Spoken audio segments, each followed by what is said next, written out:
Alright, hello and welcome everyone to CEVO Season 3 placement matches. We've got a best of 3 tonight between Army Ants United and Rare Candy. If you've been following the CEVO pre-season or placement action actually, I have cast both of these teams, so looking forward to this game. Rare Candy seemed alright. Army Ants maybe need to brush up a little bit, but either team probably able to take the series tonight as the bans are getting underway.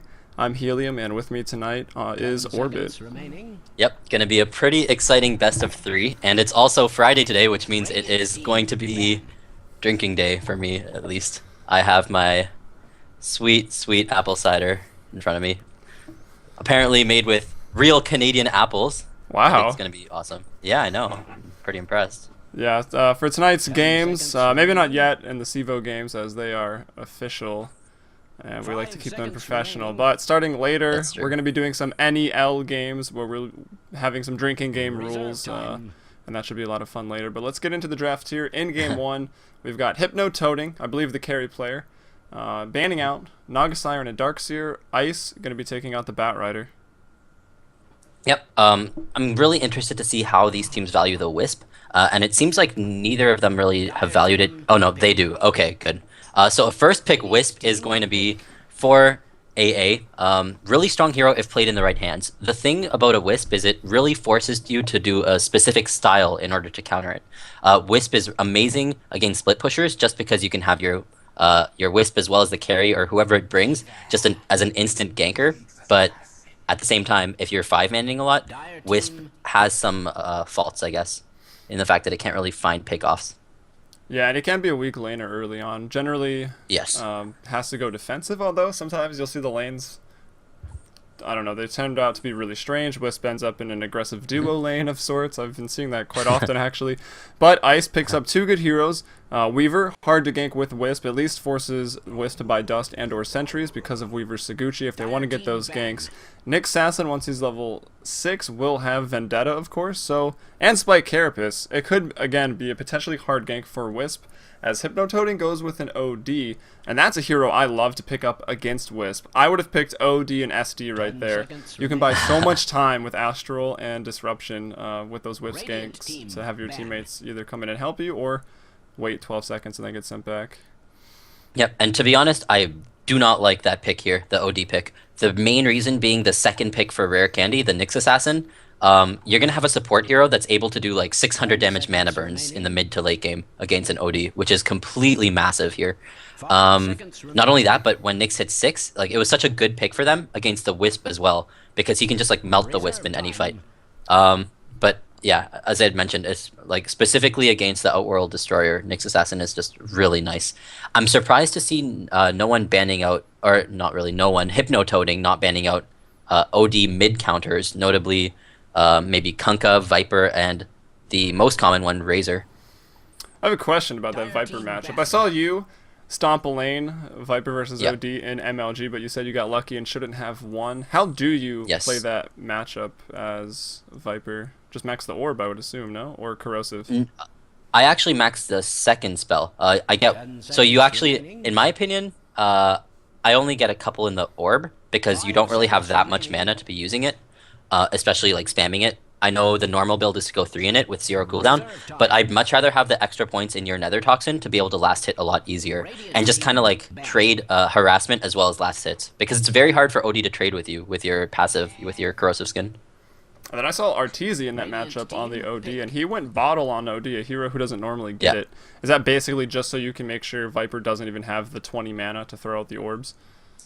It's also to deal with the harassment that Viper will give. Viper doesn't mind just like trading right clicks with you, so you'll be able to trade back and have the bottle, as well as generally be able to rune control.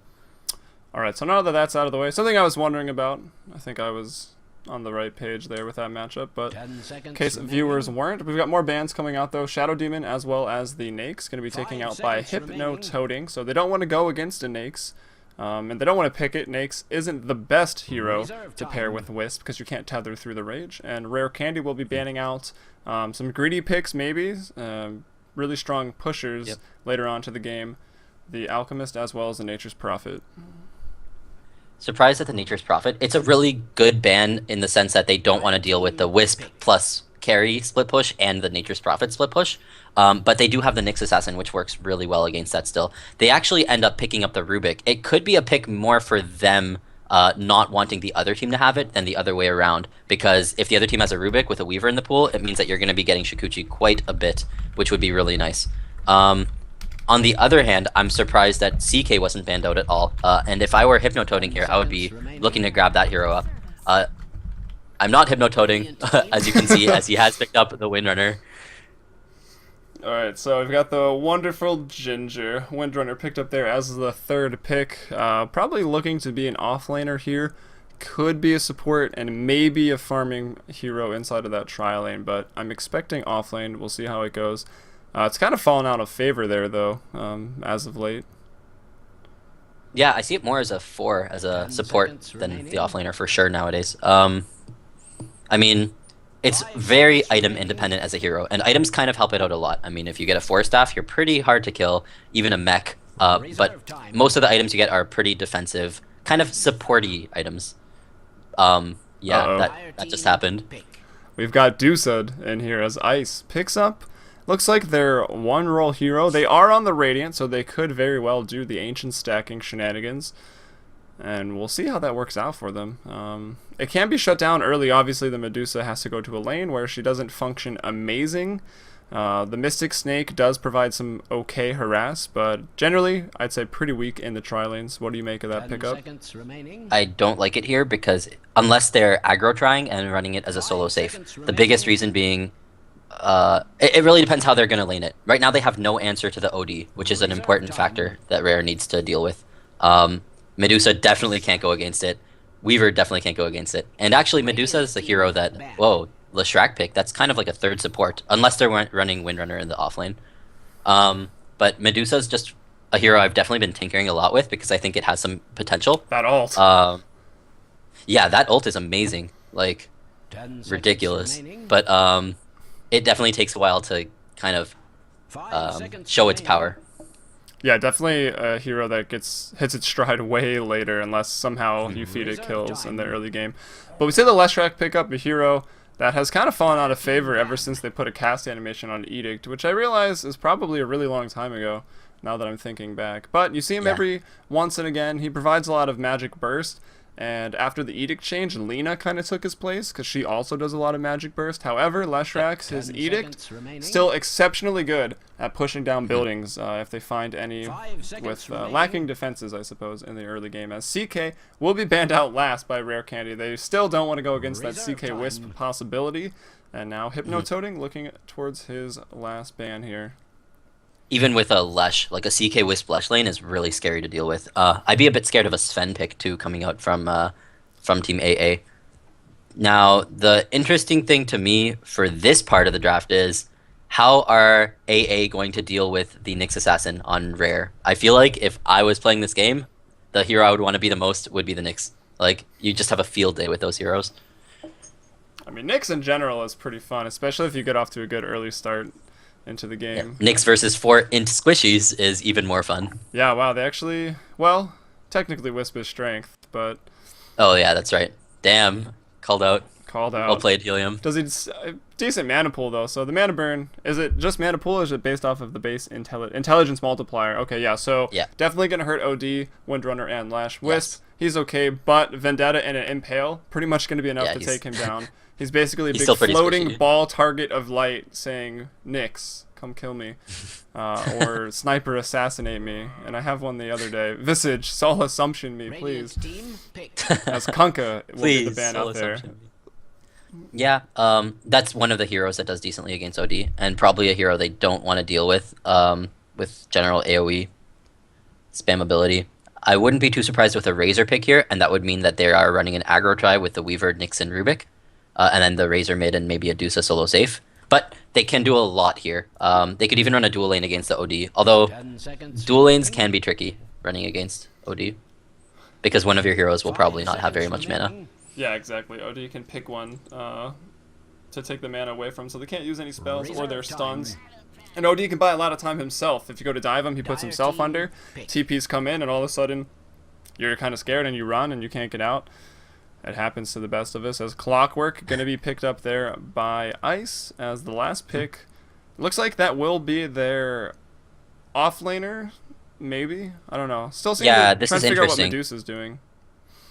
Maybe I'm trying to mid. figure out how they're running mid against OD. I feel like none of those heroes can stand up to OD. 10 seconds remaining. Yeah, it could be trouble for them. And also something very great for Hypnotoading's 5 draft. You seconds said you didn't remaining. really like the OD, especially after seeing the Nyx, but if he can really dominate his lane early on, doesn't seem like anyone can do that well against him, get some big items up, Yep. and have a big impact with his Sanity's Eclipse as well as the Arcane Orb. Waiting on the last pick now. Yep. Trying to think of what they would like to pick here. They're actually going to go with an Ursa Wisp. They're on the Dire as well, so this should be screaming level 1 Roche for Team Rare Candy. Channel the I Mason. would not be surprised. There's a lot of mind games that, yeah, exactly, but I don't think they're going to run it mid. But there's a lot of mind games that can be done with this pick. One, Team Rare Candy, the Dire team, Army Ants, I think they're called. What is it? Army Ants Yeah, United. Army Ants. Army Ants know that Team Rare Candy is going to have to check Roche because of the pick here. So they can do a lot of shenanigans with like wrapping around aggressively or something.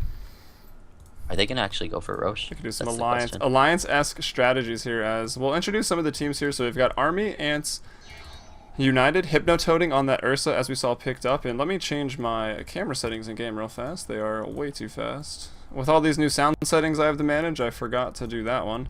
Alright, back into the game now, that's better. Hypnotoading on the Ursa. Looks like they are going for the Roche. I don't think I'm transmitting in game anymore. Let me check that out too. Meanwhile, yeah, they look like they are going for the Roche, which is surprising. Oh my god, Wisp. If he got bashed there, I would have laughed so hard. But he is not. And it's really surprising that Rare Candy isn't checking Roche. This should be really obvious in my opinion. Wisp Ursa alone, and even with the Lesh, although he didn't go Edict in this case, but this is pretty obvious in my opinion. I also don't like the fact that the team's just like not helping them at all. They could speed this up so much more and be able to contest. Yeah, I don't actually know if they're getting pretty low here. There goes out the tether as well as the salve on the Hypnotoading. Apologies, I don't think I put in the right console command to be recording on the draft, so if you were watching in game, we are streaming this CEVO Season 3 placement match. There goes the Roche, by the way. Over at twitch.tv/FMBPDota. You should be able to catch the action on CEVO.com as well, but let's introduce the teams. Hypnotoading Ursa, Rule on the Wisp, and that's for Army Ants United, as well as Alan Pleasure on that Windrunner off lane. We'll have OD Mike Lau going to be in the mid lane, and that Lashrak, that's 74, going top by himself. No, Wisp and Ursa making their way back up there. So I want to just highlight the fact that that level 1 Roche was completely massive. It was 2 heroes getting all the XP, so both heroes, the Wisp as well as that Ursa, are almost level 4. And not only that, but it's going to be a 3v3 lane top, which means that this added level advantage is going to be huge for sure for them. It's really hard to fight against a team who's level 1 Roche in a 3v3 lane. Near impossible if both teams play properly. But onto the Radiant side, on Team Rare Candy, we have Ice on the Weaver. He's going to be in the aggressive tri lane alongside Pillow Pants and Super Rare. Okay, cool. In the meantime, we have Jester playing the Clockwork. This is going to be a really tough lane against the OD. And finally, we have Fiery playing the Medusa, who seems to be having some issues with his computer, I guess. Yeah. Fiery, actually, I mentioned I have cast both of these teams once. Fiery may be the player to watch here. He actually did impress me on his Darkseer play. I don't even know if that won Rare Candy the matchup, but his Darkseer was pretty top-notch. He seems to be their 1v1 off lane, or solo safe lane, excuse me, type of player. So look for a big game from him here tonight. Won't be doing Ancients, obviously. I thought maybe they could have got away with like a greedy defensive lane with like 2 supports even, and then Weaver off lane, Medusa doing Ancients, but it looks like they're not going to opt to do that, as still the game paused, and looks like we're going to be ready here. And once again, a best of 3. They were nice enough to put on the series indicators there at the top between Army Ants United and Rare Candy. I believe this is week 6 in the CEVO placement matches. Only one more to go to see who will make it into the brackets and get into main at the end of it. That's a really early smoke from the Wisp Ursa. Are they going to try to wrap around to gank the clock? That could be pretty interesting. I yeah, Clock Hogs actually ended up hitting the OD there, and OD trading quite a bit. This is actually a problem with the Clock. I don't know if he realizes that there is a smoke gank incoming. I don't know if he realizes Now- he might have just died there to Mike Lau, but nice cogs, they go out. Hypnotoading taking last hits. Mike Lau's going to pick it up, actually Wisp with the Spirits will grab the first blood there in the mid lane for Army Ants. And even if they didn't show up, I think maybe Mike Lau could have just got that kill. Yeah, I think so too.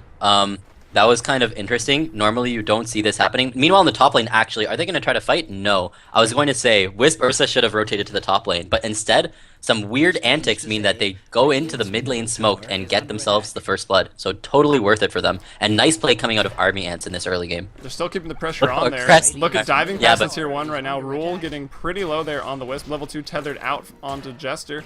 Hypnotoading with no mana. They're looking to maybe get him. Mike Lau does have an Astral Imprisonment available to him. And Jester with no rockets, not really going to be able to get Rule here. It looks like it will draw the attention of Super on Rare Candy here, rotating himself down, as well as the Rubik not too far behind him. So looks like we've got a tri-lane versus tri-lane developing in the mid. And Hypnotoading with the Overpower Fury Swipes looking to go to town on Jester. Impale will land onto Rule, lifted up Hypnotoading. That's going to break the tether. Nice cogs to push. They might get him here. He is, however, level 4, almost level 5. And those are only level 1s, and I believe Clockwork, level 2. So not a whole lot of damage between the trifecta of heroes here in the mid lane. Yeah, for sure. And, you know, they're trying to focus the hero with the Aegis as well, which is a pretty important issue. They should have been trying to focus the Wisp if possible, or just backing out. The other thing is, although the Cog pushed there, if he had actually trapped him in the Cogs, they would have gotten the Aegis at the very least. Looks like he maybe Look wants at to this give it guy. up here. Yeah. This is a problem. They can just Cog right now. Yeah, this is perfect. This is exactly what they need to do. Now, Ursa's in a weird situation. He's got a lot of burst damage and is rather tanky. Still even taking the tower hits right now. Drops the Aegis. Rule quite low as well. And even though he was cogged under the tower, they don't have the damage to take him down. But now the 3 heroes in the mid lane all very low right now. Mike Lau, because of the fighting, looks like his bottle is coming out to him now on their walking courier. And let's check in on Leshrac, who apparently wants the game to be paused again. Sitting top by himself, about to be level 4. Compare that to Weaver, about to be level 4 as well. So 1v1 top lane now, Leshrac versus a Weaver. Gonna favor Ice, absolutely there. Yep, I think this aggression was a colossal waste of time, to be completely honest, by the Wisp Ursa. They didn't really get any CS in the mid lane. They were just kind of like Ramboing around. And they barely got any levels. They probably got like half a level during that entire time, which kind of lets the other team catch up. At least a little bit. But, of course, the supports ended up rotating to try to help the Clock, which was interesting. I don't think they needed to do that. I think they could have just sat top and guaranteed more farm on the Weaver. But if you do look at the CS, Weaver is on top of the charts, so it doesn't necessarily look like he needs the help. Yeah, But the rotation finally now coming from Wisp Ursa back to the top lane, and we will most likely see the supports from the Radiant follow suit. And then meanwhile, bot lane, we've got the Windrunner here going against a Medusa. Alan Pleasure finding himself 7 and 2 in the last hit charts. Fiery, meanwhile, 12 and 6. So having a decent time against the Windrunner in the bottom lane. We'll see how that develops. I think the Windrunner burst damage, maybe he could zone Medusa out here, but not happening just yet. Yeah, I think that should definitely be the case. He's sitting at 60 damage. Actually, Medusa has a similar amount of damage, which is quite surprising. He doesn't have a power shot, though. That's true. Mystic Snake is okay, Or a I wind run. suppose. But top lane Uh-oh. action, 74 caught out into the trees. A lift to follow. He will drop, and that's going to make the score 1-1 right now. As Ice, the Weaver, picking up that kill. So getting them evened up on the scoreboard. And in terms of XP, the graph I really want to check. We can see the Dire started with around a 2,000/1,500 XP advantage. And still holding on to that. Gold around the same, so... not losing their advantage, but not gaining one as the laning phase and all that dancing around in the mid lane.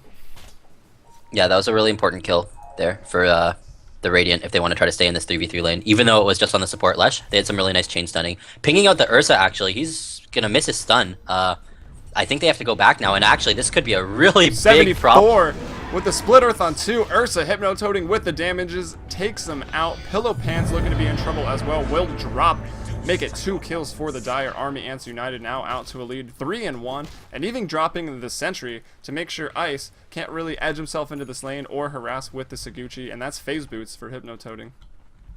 Why would he buy back there? He was on such a low cooldown. I think that was like a big mistake. It's so early into the game. He respawns in like 7 seconds. Radiant's top tower is under I don't know, attack. just rage, I guess. Rage Nothing buyback here good from with Ice, maybe. Yeah, Potentially. somewhat questionable. The buybacks, however, are very cheap, but at this point in the game, a little bit of gold does kind of matter a lot. What? I'm getting an auto DC, so Oh, from the game? yeah. Oh, good thing we're in Skype, huh? Yep. Alright, well, I'll keep going here. We got Fiery. Still 24 and 11 in the bot lane. I think winning a lane that Windrunner should maybe be doing a little bit better in, but the Mystic Snake Harass, I heard it going off there. Looks like it's getting Fiery there pretty low, or Alan Pleasure pretty low, but he's at the 15 last hit, so looking towards an okay timed mechanism, maybe a 4-staff. We'll see what he decides to go for. I'd like to see the mech this game, although 4-staff, it is always good when you're playing against heroes like Clockwork. You can get out of those cogs. Yeah, for sure. It'll definitely help guarantee his survival a little bit more. Clockwork, actually, speaking of which, is he doing well against the OD? Doesn't look like it. 9 CS compared to 24 and 12, so pretty much going as expected for the OD here. And he has his Tranquil Boots on the way. Yeah, Clockwork, definitely not going to do too amazing in this lane, especially with the pressure they put on him early. Not getting that many last hits, so kind of going to be like, have the impact that an off-lane Clockwork would. Maybe even more, because he's getting his levels pretty quickly. We'll have to leave that lane to get those Astral stacks to drop, but with the hook, and let's see what build he decided to go for. 3 in Battery Assault, so maybe looking for that hook in cog build to really secure kills. As Hypno-Toading in the top lane will take an Impale to the face from Nyx Assassin and go down. Leshrac doesn't look like 74 was in the lane, maybe trying to stack and pull over here. Really important kill there on the top lane. Speaking of the top lane, that Observer Ward. I'm a little bit confused. Yeah, it's definitely questionable. And that's the Dyer's ward as well. I think what happened, Yeah, messed up the must have been bind, a went misclick. to eat a tree, and dropped a Oh. ward instead. That's absolutely what happened right there. And Yeah. unfortunately for them, we've got 31 people watching, and it's on stream and being cast in game, so we've pointed it out. Damn. Sorry, guys. But it could have been a sentry, too. Maybe attempting to try to catch the Weaver and accidentally doing Observer instead of sentry. Yeah, that's possible. Mid lane, looks like Mike Lau looking to really just dominate, going to continue putting Jester under. He's got 2 stacks now. Can put him under again, yeah, I don't know why he was waiting. Yeah. Does put him under, and that's going to be 2 stacks as one runs out. But Mike Lau doing very well. 33 and 14 denies, and looks like Ursa gets a kill in the bottom lane. They relocate. Wow, Rule already level 6 because of the Roshan attempt, and that's going to be big for them. Yeah, great kill there. Kind of surprised, actually. Medusa had enough mana for everything. Maybe she just got tether stunned the entire duration of that. And they want to fight right now on the top lane as well. The Stomp coming up from Ursa cleans up the Rubik, and they chase Ice now. Don't think they can kill him, though. Yeah, they don't quite have the damage for that. He was pretty close to the tower as well, but that's, I believe 1-2 right there. Goes bottom lane with the Wisp. Gets a kill, comes back up top, gets a kill on Rubik, so Pillow Pants drops there. So Ursa looking to be a big threat this game. They continue to be aggressive as Ursa on 700 golds. What do you think is he going to go for? Maybe rush Blink or just going to go for the standard Vlads? You know, if this was Mason, he would definitely rush Blink here. He'd probably have a gem by now too. Yeah, it's Mid lane, true. Mike Lau with the last hit damage, 113 right now. Even without the orb, really chunks out Jester's HP on the clock and takes him down, making this kills 6-2. Yep, really great position here for Army Ants United. They're playing their game in game 1 for sure, and it's working well for them. Really nice. Just the level 1 Roche I think was really key, especially if it's a best of 3 series. You can afford to do some sort of like some sort of risky plays, high risk, high reward plays in your first game, and they definitely paid off. Yeah, and they didn't even send anyone there. A bit of a blunder for Rare Candy not trying to check that out. I mean, Ursa is, especially with Wisp and even with other teammates, if they decided to go with him, can really exploit that level 1 Roche, and yeah, they were able to. Wisp is level 6 at 6 minutes here, and now a nice stun onto 2, but here comes Jester with the hook shot onto Rule. It looks like they will get Rule. He goes down. Hypno-Toading now trying to run away as well. Pretty low. It looks like Leshrac will take out Pillow Pants there near the tier 1, and that's where the action is happening. So Super in trouble, will drop, and that's 74 on this Leshrac with a double kill, but at the end of the day does get cleaned up. Jester on the Clockwork actually picks up a double kill of his own. Nice hook in there. So he does rotate out of the mid lane after that death we saw him take. drops the Astral stacks, and makes a big play for his team top. Double kill. I mean, for he actually double didn't kills. use cogs at all there, which is surprising. I feel like if he had been able to get the cog off on the Ursa, it would have been 3 down. But instead, opting both the Clockwork and the Weaver opting to chase the Ursa back, let the Lestrak at a pretty high level just be able to clean up the 2 supports from the Radiant.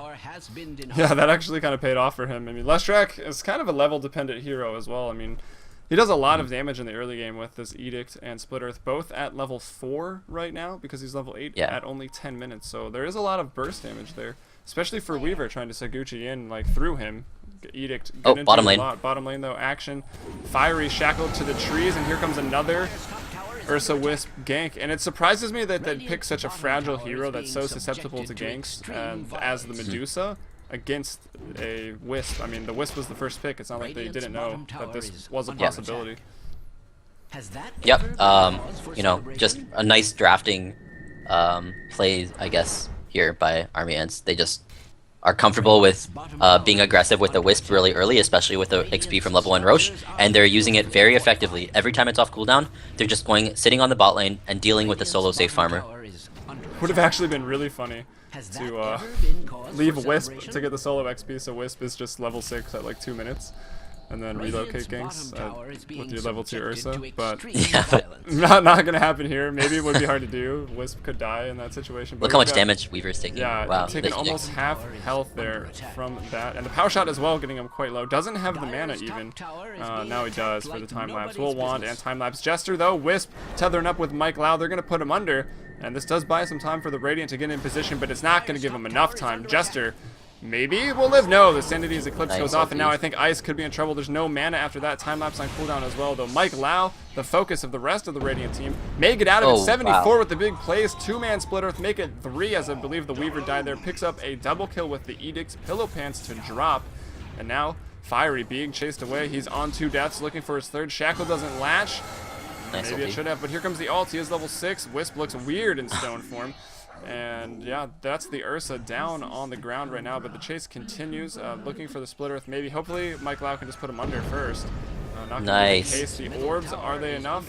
Rule and 74 pretty far down there, diving behind tier 2s at the moment, but the Edict damage is enough. They take him out, but here comes Jester. Looks like he TP to the tier 1, will connect with Mike. He goes down on the OD, so at the end of the day, I believe 2 kills scooped up there for Rare Candies. However, I think 5 in the books right now for the They're gonna get the Wisp as well. And the Wisp. Yep, Gemini Wisp goes down. Double kill for Ice. Yep. So good turnaround. Definitely necessary turnaround. If we look at the gold graph right now, though, it's about a 5,000 gold lead. It's pretty healthy in favor of the Dire, as well as the XP being around the same. And it really shows. I mean, if you look at the XP, the levels of all of 5 heroes on the Dire, it's 10, 9, 9, 8, 8. Whereas, I mean, Rubik is still level 4. Nyx just hit level 6 there.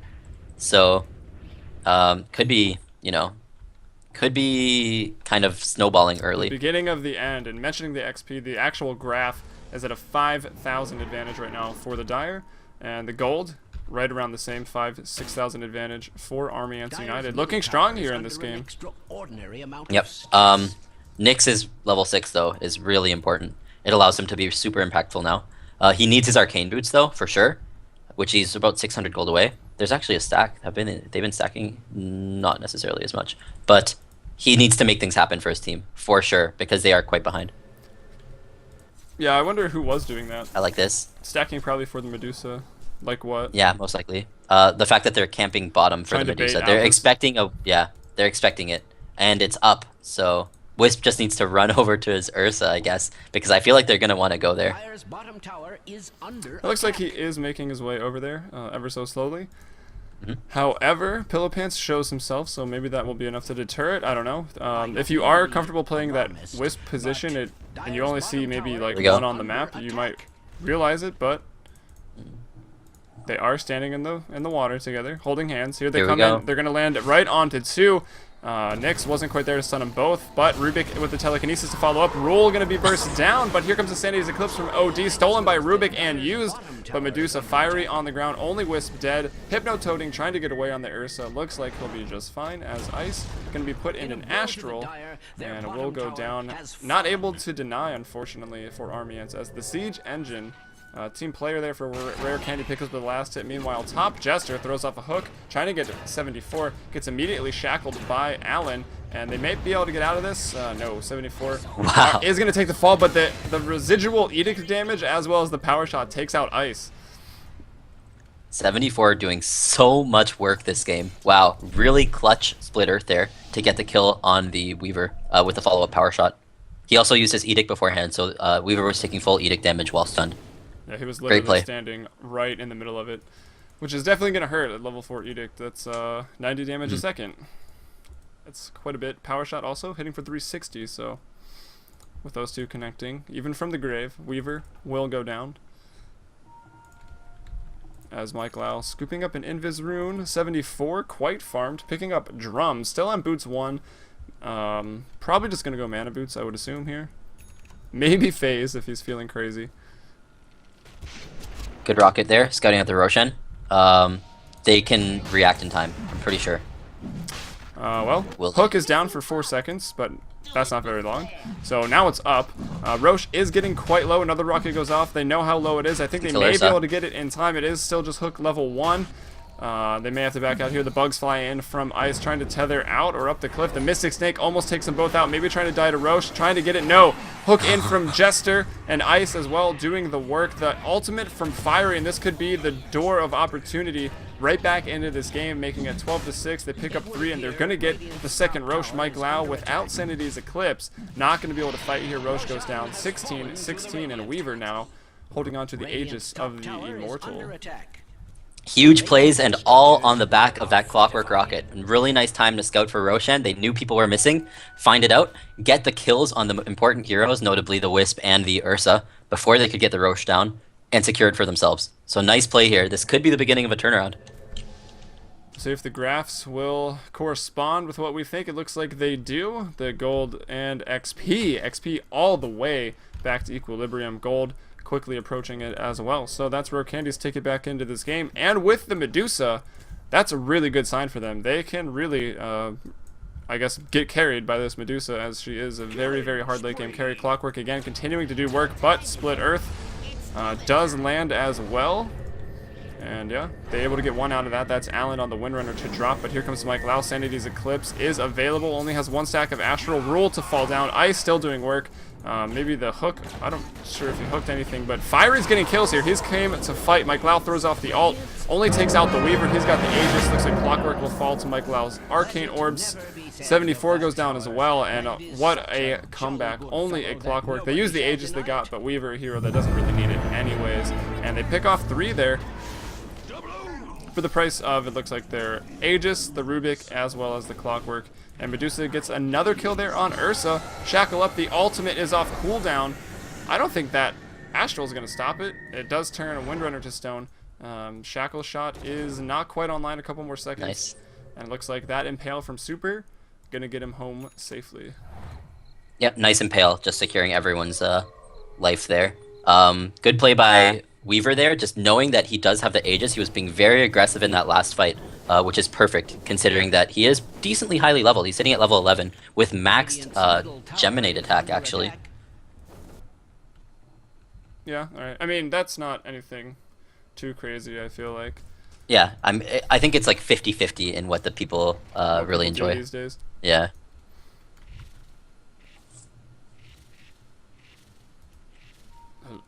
Hello, can you hear me? Okay. I got when other when I BC again. minimize, my in-game, I think turns off, so I can't really minimize too often anymore. So, yeah, for those wondering why I keep worrying about the sound, I set it up so that Skype will be channeled through just one broadcaster slot, and just trying to make sure that that is all working. I'll have to watch some of these VODs tonight and make sure it works out.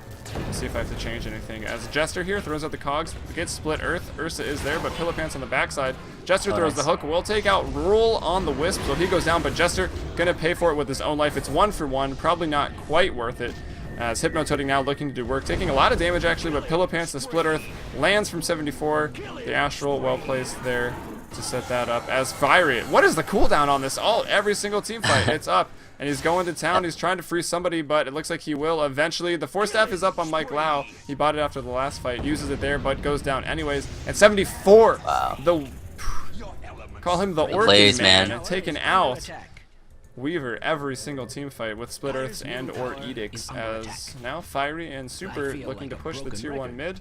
That team fight does look to have actually favored the Dire, so that's Army Ants a little bit, but I mean, at least they got a couple kills Honestly, out of it. yeah, if Weaver didn't die there, it would have favored the Radiant. But really nice play yet again by this Leshrac on a roll today. Really letting his team come out ahead in that fight. And let's look at Fiery here on the Medusa. Was 0-2, maybe even 0-3 at one point. Now we see him 5-4-4 with 97 CS at 20 minutes, which I'd say probably pretty good since Ursa and Wisp were putting a lot of pressure on him. He's holding on to 2,400 gold right now. Already has the Perseverance, so looking to go Lincoln's first, and then maybe into a Scotty. Seems to be the normal Medusa build, unless you disagree. It really depends. The old school Dota 1 build on Medusa was actually Treads, Lincoln's, Manta, Butterfly. But he's obviously going a little bit different. He's going phased Lincoln's, then probably straight Butterfly or something. It would be really good against the Ursa. Yeah, the Butterfly is going to be nice. Ursa probably wants to pick up a Basher. Looks like deciding he needs a BKB, which is probably true. The Clockwork Hook, however, will still go through that. He's almost got it now, 900 away as we have a smoke gank up. They run past their own sentry and now past a Radiant sentry, so they should know, and they're actually already broken out of smoke enemy. Pillow Pants running in between trees, not generally the best idea when facing down against a Windrunner. The Shackle goes off, probably didn't need to throw it there, but either way, we'll see. Jester now comes in, They want to fight. latches on to Hypno Toting, has a Blade Mail as well, and if Cog's Blade Mail isn't enough to counter an Ursa, I don't know what is. Here comes Fire with the ultimate. This smoke gank attempt going terribly right now for the Dire. There is a Shackle onto Fiery. Windrunner might live. Mike Lau throws off Ascendity's Eclipse, kills himself. Pillow Pants died to start off the fight. So right now, 4 kills for the Radiant, only 1 for the Dire. And can they get Pleasure? Allen Pleasure. It looks like they will. Fiery with another double kill, picking up 2 more, 7, 4, and 5. And that's pretty much Lincoln's. Yep, and he's doing all that without any items. Kind of interesting to me is the fact that he actually decided to level up his Stone Gaze. In the times that I've been practicing with this hero, I feel like you don't necessarily need it because chances are you're not going to catch a lot of heroes in the stone duration. It's mainly used for the slow, in my opinion, and the mana cost and cooldown is the same. The only thing that increases is the bonus damage by 10% per level, which means that I feel like getting earlier levels in stats and split shot would be more helpful. But so, yeah, you can just keep it at one level of it. You get less bonus damage, exactly. but at least it's effects there. It the slows utility 50% for fight. 6 seconds. Yeah. Meanwhile, Hypno Toting running Oh, boy. into a trap right now. Wants to focus Jester, but once again, the Blade Mail is there. Mike Laudo with the save. Jester hooks out onto 2, so doing as much as he can here for the team. The dust goes out, however, so the Radiant feeling a little confident, take an engagement that does not end well for them. They lose 2. They're mid player, but their core on the Weaver looks like it will be escaping, and all the meanwhile, buying time here. I lost the Medusa for Medusa to just free farm up here. And has I mean, the why did they Lincolns and fight 1,000 there? gold. Not sure. That was an interesting play because they were winning the fights 5v5 and then they decided to take like a 5v4 or a 5v3 for some reason. Like they should just continue to 5v5, especially with the Lincolns being done. But alas, they did not. They kind of, I guess, underappreciated how much the Medusa ulti was doing in these fights, I guess. So that kind of hurt them a bit. They lost to Clockwork as well as the Nyx. It's pretty ridiculous. The reason, obviously, they fiddled with the ultimate a couple balance patches ago, and just now getting added back in to Captain's mode inside of Dota 2. So, haven't seen her very often. We saw a couple picks even before the ultimate was made a little better of Medusa, but I don't know, not really in the Captain's mode that often. But seeing her picked up twice in the CEVO placements so far, and this one looking to have a big impact this game. And I said, watch out for Fiery. He makes some plays. Yep, definitely a solo lane specialist. I want to see what the other team is going to do. Nyx Assassin in the mid lane. He's going to do a lot of damage to this OD. Loses pretty much 75% of his health to a mana burn. Maybe not that much. Maybe I'm exaggerating, but quite a bit. Look how fast the Wisp dies to Weaver. The Gemini attacks doing work right there. Only a couple got off, maybe an Impale as well, and Rule brought down to 100 HP. And it looks to me maybe Rage. What am I saying? Rage Candy? Rage Reconnect? Rare Candy. Sorry. having the map control here, warding up, doing some ancients right now. Fiery now 4 points in split shot. He's got all of his abilities, so going to work on those stats now as he goes into a Yasha. So looks to be going Lincoln's, Manta, and then maybe into a Butterfly as we see a Drums picked up on top of the Blade Mail from Jester. So his items coming along nicely. Also the Treads to tank up there. Other heroes, the other core, the Weaver, has a BKB, Treads, Aquila. So not a whole lot. We see him in third on the net worth at 8,000 right now. Some items right now for Hypno Toting over on Army Ants United. BKB Phase, so he's slowed down considerably after a good early game. Urn of Shadows Arcane there on his buddy the Wisp. That's going to be Rule. Looks like the 4-staff was the choice by Allen. Mike Lau took care of the mechanism.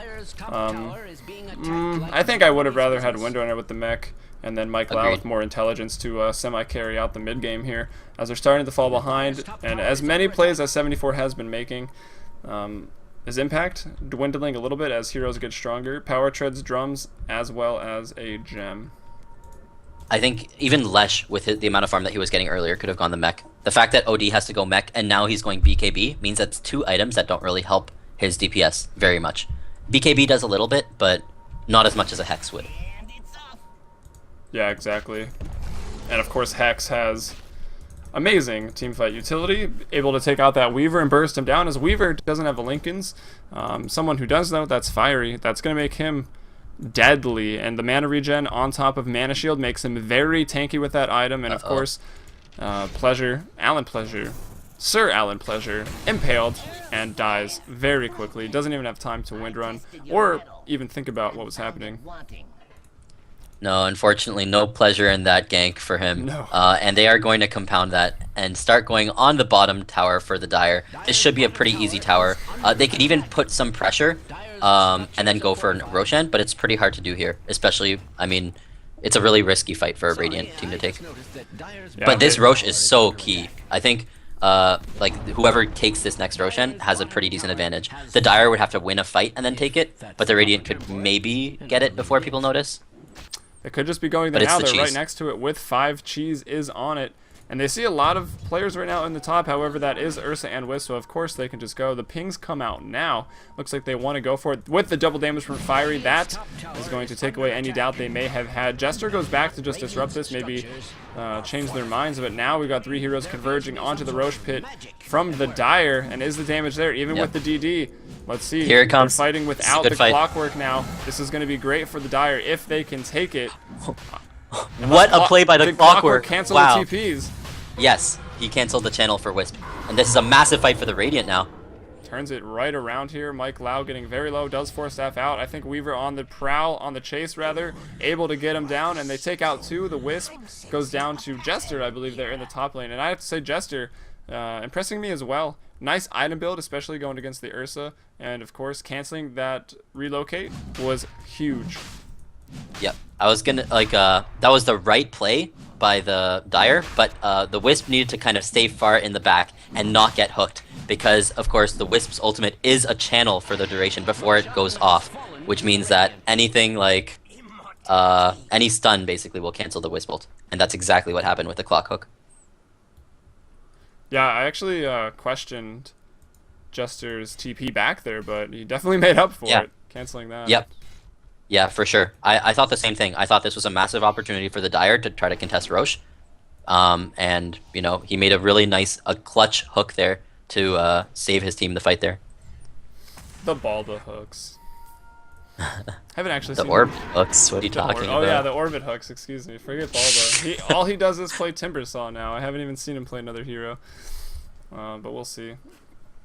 As now 28-24, and I'd put my rares on Rare Candy for sure. I thought they could have been in trouble right off the get-go when they got that Roche that they probably should have expected, but they played the game well. Fiery able to come back in, and the Dire with maybe some of the item choices onto this OD lacking in the mid-game damage to win these team fights, and Medusa with Cheese with a Manta now going to be too hard to deal with.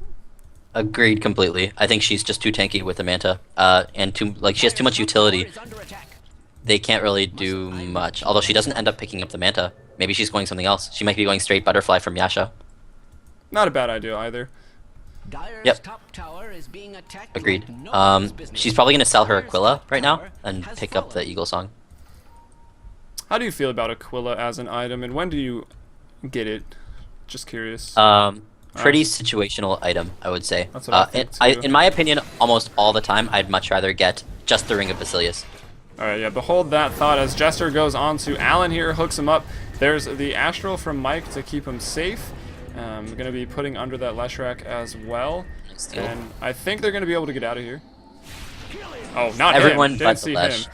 Leshrac, Yeah. unfortunately, playmaker this game for his team, will be caught out there and will go down there. Drops the gem. It doesn't look like they realized it. I think it was being pinged there by the Dire team. The trees are down, so they may see it if they cross that path anytime soon.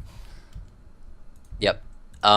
Nice play by the Rubik there, setting up the kill on the Lesh. He stole the Astral Imprisonment and used it instantly on the Lesh while they tried to pick up any other kills, which they couldn't do, so they just double backed and got the free kill on the Lesh. Speaking of potentially free kills, looks like OD might end up going down here.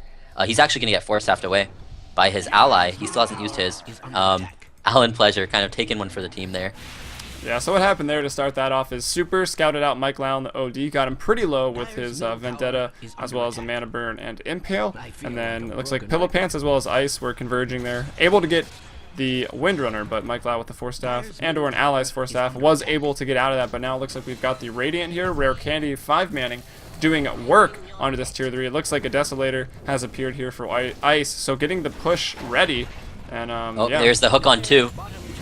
Jester, what a player, pops the Blade Mail, doesn't get Hypnotoading in it. Here comes Fiery doing work with the ultimate, gonna freeze 2. They wipe 4, they get the racks, and this looks to be game 1 all wrapped up here for Rare Candy with a very nice comeback. It looks like the most they were behind was 6,000 gold as well as 5,000 XP, so not an insane comeback, but definitely a nice one. Fiery had me worried. The Wisp ganks were coming for him and he was getting pretty shut down, but what a player. Nice game 1. That was a solid game. And for anyone watching in-game, I hope the audio is working. And if you're on stream, this was the CEVO Season 3 placement matches. I'm Helium, with me was Orbit. You can check out more of our casts at twitch.tv/FMBPDota. And of course, make sure to follow. We'll be bringing you Game 2 soon.